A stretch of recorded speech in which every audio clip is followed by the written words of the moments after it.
And hello again. So today I'm going to kind of help to define ADOS and FBA. ADOS stands for American Descendants of Slaves. FBA stands for Foundational Black Americans. ADOS has been around now for quite a while.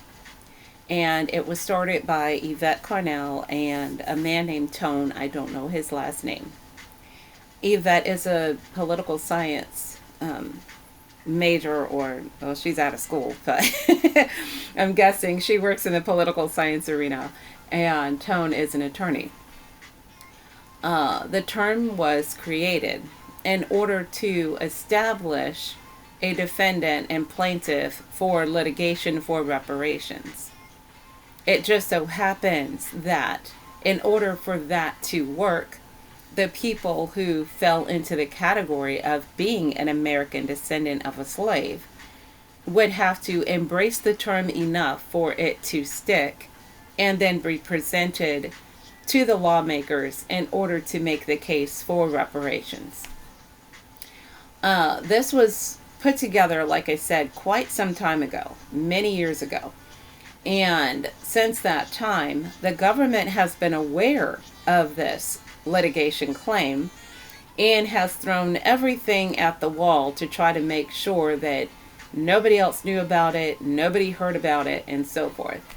Well, at some point, Tariq Nasheed apparently kind of heard about ADOS, saw that it was gaining traction, and then he created FBA, which stands for Foundational Black Americans. Now, originally, when that term was coined, it turned into a bit of a back and forth between the two groups, because even though it's talking about the same group of people, it was being presented in a slightly different light.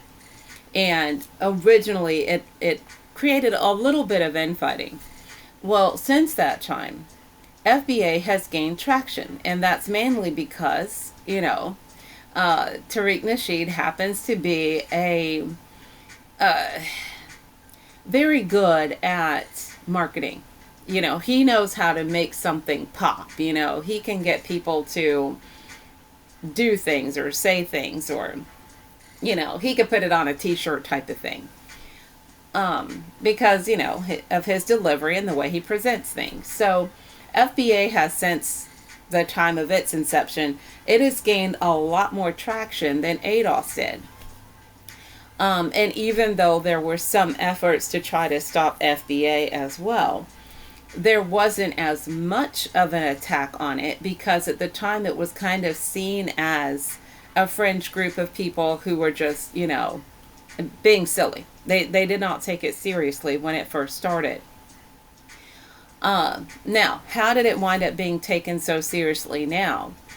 Because once Tariq Nasheed moved the goalpost, as it were, moved the conversation to where it became a little more advantageous to point out who is and who is not, then all of a sudden other groups said, oh, wait a minute, that means that we're not able to get any of the money that ADOS is talking about if we don't somehow attach ourselves to FBA. And so all of them started to run towards me, trying to claim that they were, immigrants founded things because they wanted to get that word foundational in there, or, that Africans are black and they want to get the word black in there. And so the groups that started to identify with FBA wound up putting up a solid wall of talking points.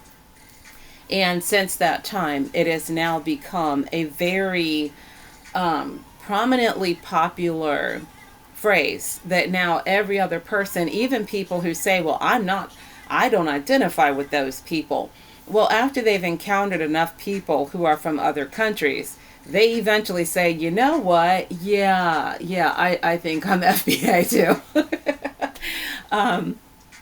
So it's really the attacks that FBA has undergone that has made it this popular, to where now every other Black American has recognized that we have to start putting a term. So now, FBA and ADOS, at the end of the day, it is a lineage identifier for the purposes of laying claim.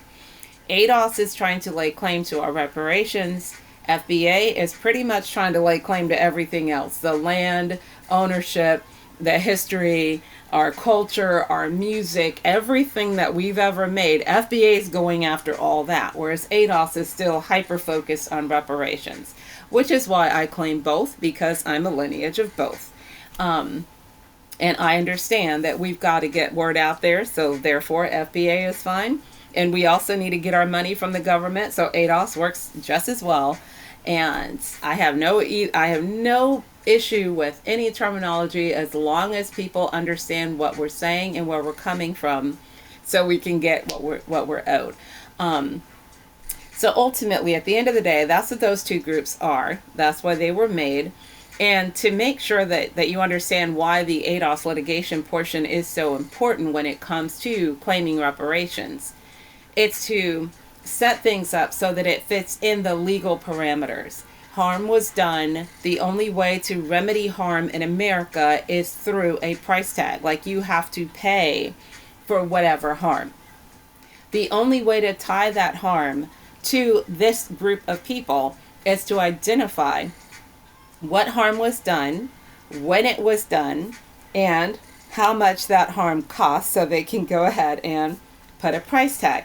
Now, granted, there's no way to pay for 400 years of damage. That's impossible.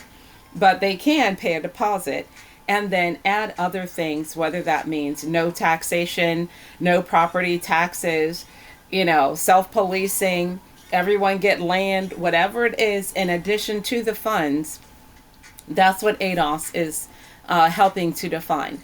And in the meantime, you've got FBA that's handling the other side of it, which is making sure that, let's say that K-pop wants to make $40 million off of a rap beat. Great, but you have to compensate us because that's our music type thing. So ultimately, both groups have their focus point, and other groups are now becoming aware that Black Americans, actual Black Americans, are pretty much saying, hands off our shit, pay us what you owe us.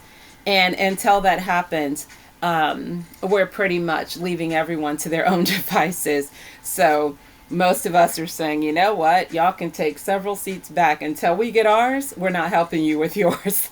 And that's all it is.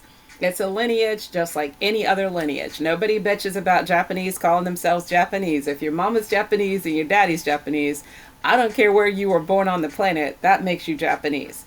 And for us, it's the same thing.